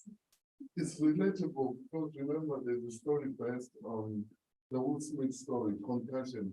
The Nigerian doctor who investigated and came out with how it is connected to Alzheimer's disease, the head injuries. So yeah, we can relate. You can relate. That's a great connection. It's a big story. Yeah. Is. And I mean, certainly you could report this and say, according to the NFL's data, but the New York Times has a data team, and I will acknowledge that it probably took some time to check. And we got to have a reality check here and go, do we have time for that? But it's just something that I bring up because as you guys are journalists, you got to use those same journalistic skills, right?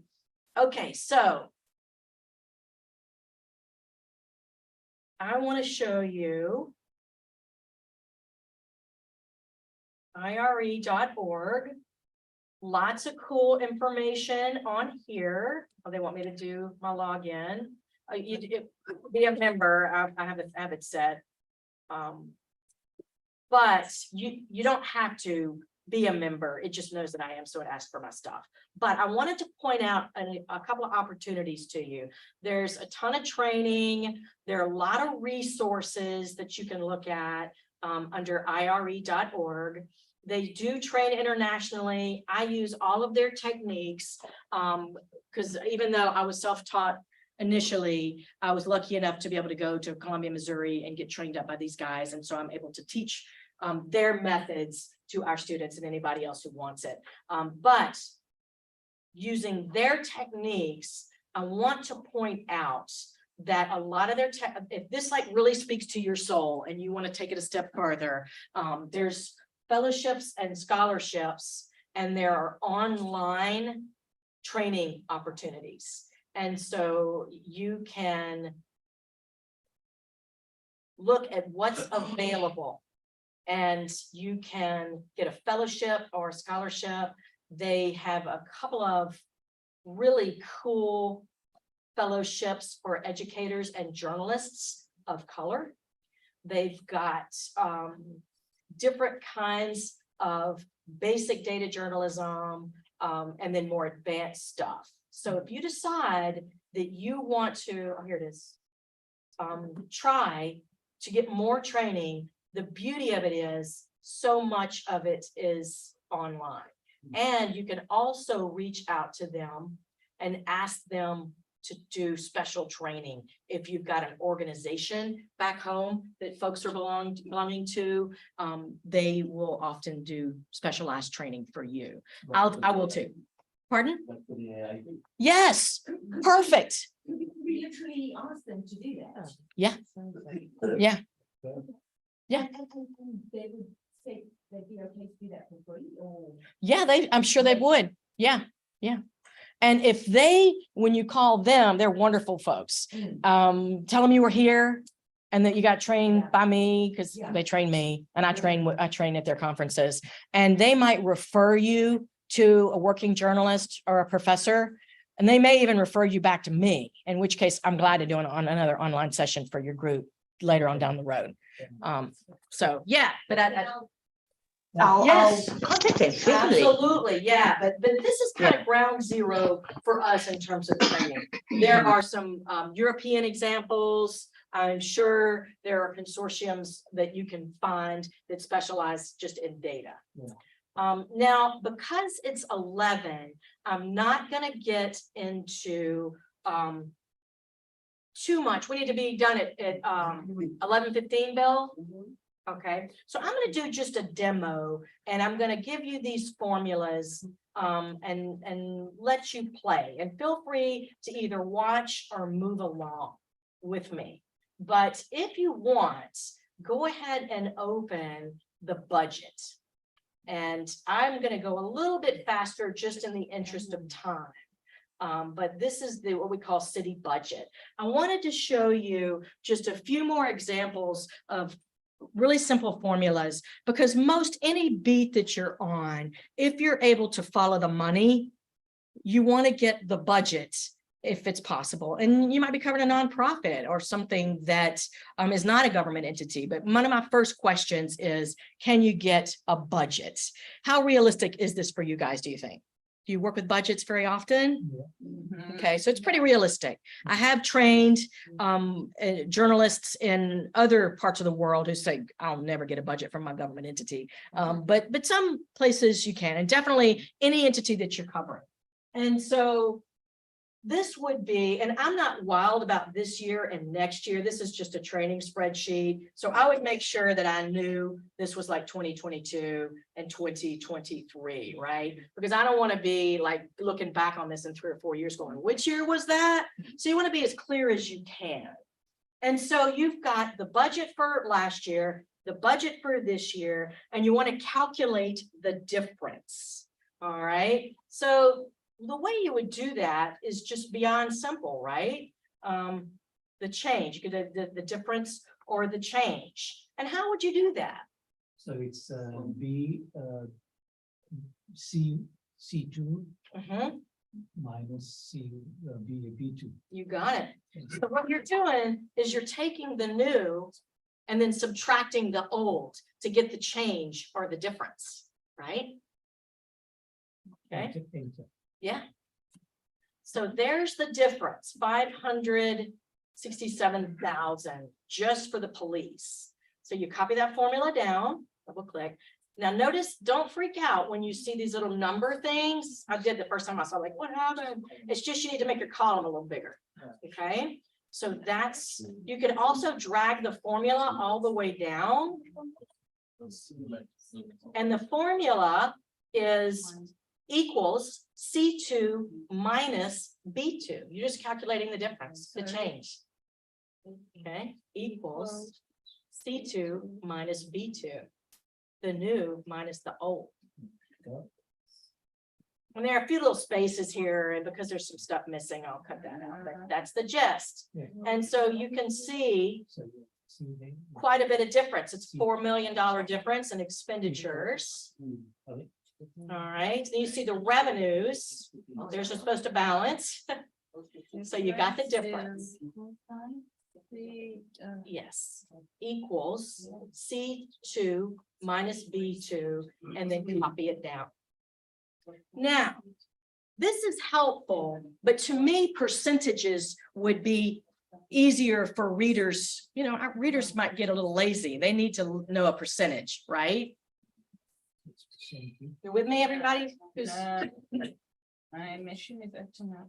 Okay, so here we're going to say percent change. I'm going a little bit faster. Oops, as soon as I get this percent change.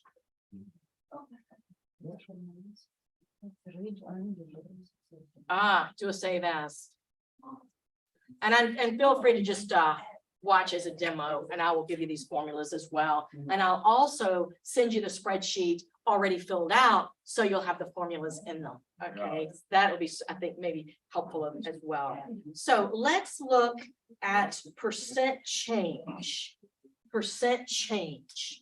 from last year to this year. Okay, so write percent change down as new minus old divided by old. New minus old divided by old. A memory trick is new minus old divided by old. That's NOO. Do we get into journalism to make money? No, that's how I remember the calculation. So here it is. And I'll see if I can't make it just a little bigger. I wanted to have a small spreadsheet so you could see it a little bit better. Okay, equals. You're telling it you want to do some math. Open parentheses, new minus old. Close parentheses, right? Because you wanted to do that first. Divided by is the slash old. Okay, so there's the formula. New minus old divided by old. The reason this is in parentheses is you want it to calculate that first, then divide. Remember this? I was like digging back into like, oh, maybe 6th grade or something like that. So there's your formula. And again, I'll send this to you so you'll have it. Now that looks completely unhelpful, right? All those decimals, gah, no. So you want to go up here to formatting. I'm under home, general. There's the percentage. That is way easier to look at. And so the police force has got a 3% change from the previous year. Double click. Now it looks a little bit weird because I copied the formula down and there's nothing here, but so you could, you could do that, make it prettier if you wanted, whatever. But where is the story, do you think? What's most interesting about the percent change in the expenditures? The city manager's office. The city manager, what's happening there? 2%. Whoa, this guy or person almost doubled their budget. So that's a great place to start. This tells you what to ask, because it doesn't give you the answer, it tells you where to go to ask. So you could say, I've noticed your budget is doubled. Would you like to elaborate? That number 92% is almost certainly they added a new full-time person in that office. And that's a story. What are they doing? Person, now it's two. Yeah, it could be as simple as that. But maybe you didn't have that story and now you do. Yeah. And the police looks like they're trying to defund the police. It looks like they're not really wanting to boost the police. Now, Good point. in the United States, this is where the human has the content. Police salaries are usually unionized contracts. Yeah. 3% annual increase is standard increase. So there's nothing fishy there, right? Yeah. But those other changes, there's something there that's really with that. Yeah, yes. And I'm really interested in why the city council got a bump of 60% in 1 year. Good question for those guys. Did they just give themselves a raise in an executive quote closed session? I don't know. It's worth asking. Okay, the other thing, let's look at revenues for a minute. What jumps out to you as something interesting in this change over time from 1 year to the next? Well, user fees is up 72%. User fees up 72%. Well, what are user fees and why are they going up 72%? So you got another story, right? The new water plants online, and this is the increase in water prices to build it. Could very well be. I'm not even remotely suggesting this is nefarious, but it's stories, right? Bunch of different stories in a budget. All right, so let's ponder this a little bit more in a different way. Let me move. Yeah. But this figure don't reflect the deficit or in over a surplus. Yes. This budget example, it happens to be balanced. So that's also, yeah, for sure. Good point. Something to think about. There aren't any negatives. It's not out of balance. It happens to be a balanced budget. Yes. Okay, now let's look at the percent of total. Who gets the biggest piece of the pie in our budgets? All right. And so what we want to do is kind of get some more context with, usually I just go percent total and shorten it. Now what you're going to do here is you're going to take each individual item and divide it by the total. So in this example, I'm gonna be using the 2023 budget, so that's C2, and I'm gonna divide it by the total, which is gonna be C9. Okay. Looks freaky because it's in decimal, so I'm gonna go over and do the percent. Hmm? C9. Oh, yes, C9. Did I say the wrong thing there? C9.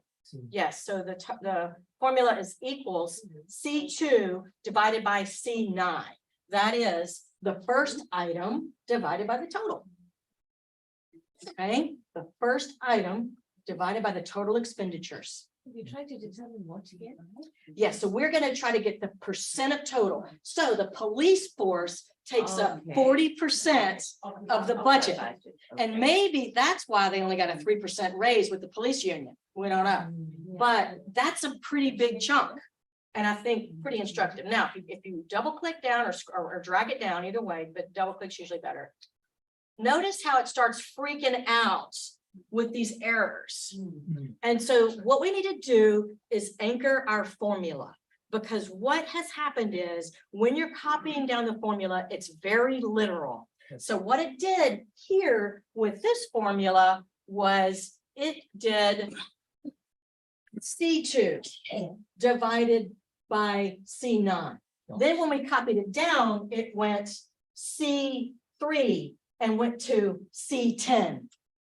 And then C4 and went to C11. It's literal. It thinks you want to just keep going. So we got to anchor the total address. Okay, got to anchor the formula. So what we're going to do is come over here and you're going to put, and I don't know why it is, a dollar sign. You use a dollar sign to anchor the formula. $9, and it's different on a Mac. I think it might be different on a PC, and I think it might be different on Google Sheets. And sometimes you need to use two. Let me make sure this is the right one for this particular. Yes, it was. Okay. All right. So equals C2 divided by $9. That dollar sign anchored C9. So it grabbed it from there and went to there, right? So it anchored here. Then over here, you want to look at, let me clean this up a little bit.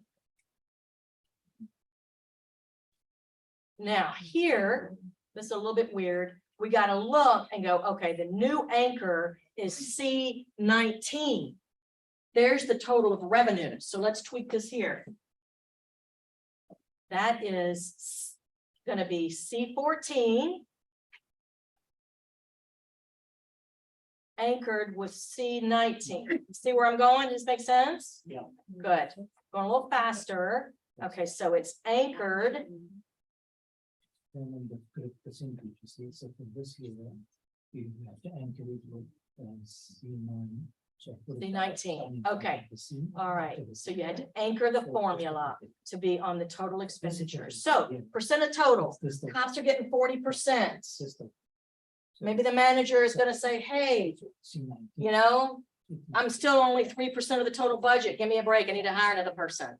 We don't know. We got to ask. What else jumps out at you? Let's look at revenues, percent of total. Where does the city get its money? Property tax. Primarily from property taxes.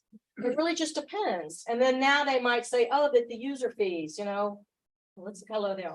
Okay, so percent of total. What piece of the pie do the police take up, for example? Okay, so I will be available to answer any questions. I'll send you this spreadsheet with all the formulas on it, if that's okay with you guys, Bill and Jotten. And so you'll have them. And if you have any questions at any point, I'm available, not only while you're here in the States, but I'm happy to talk to you and walk you through any issues, do some screen sharing when you guys get back home. Yes, I will share. You will have my email because I'm going to do a reply all to Bill's email, because I'm on it. And I'll just introduce myself through email and go, hey, it's me. Here's some spreadsheets and here's this one. So the, Yeah. Amy, thank you so much. You're welcome. Amazing. Yes. So do you have a cheat sheet? Yes, I'm gonna have a cheat sheet that's attached to this email that's got formulas. And I call it my super giant cheat sheet. And then I'm also gonna have a list of links to resources of some particularly good trainers online. So you don't just have to Google, how do you calculate whatever? There are some specific trainers. One in particular is a data editor at the Minneapolis Star Tribune, a woman who's got a whole training page that she gives you with sample data sets for free. And she walks you through it. So Having been doing all along, I'll share these links with Steve and Des, and they'll post it for everybody in AIPU and Great. all of your colleagues. great. Thank you- Okay. Thank you so much.